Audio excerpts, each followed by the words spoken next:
tövbə eləməlidir. Tövbə eləsə, Allah Taala həmin əcri ona qaytarar. Lakin o şey təkrarlanmamalı, çox olmamalı. Çünki insan ki, yaxşılıq edir, Allah üçün edir. Sonra başa qalxır, o böyük günahlardandır.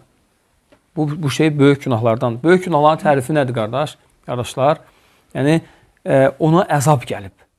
O şeyə ki, əzab gəlib, o böyük günah. O şeyə ki, ona lənət gəlib, o şey böyük günahlardandır. Və o şey ki, ona hədd gəlib. Yəni, ölüm həddi və yaxud da şallaq həddi və s. həddlər gəlib.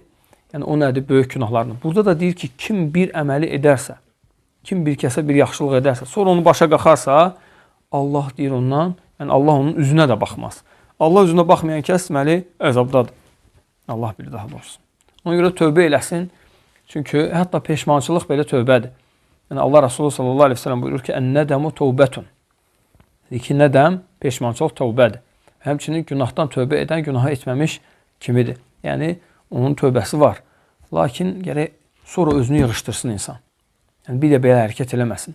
Yəni necə ki başqa hədisdə gəlir ki, mömin bir yuvadan iki dəfə sancılmaz.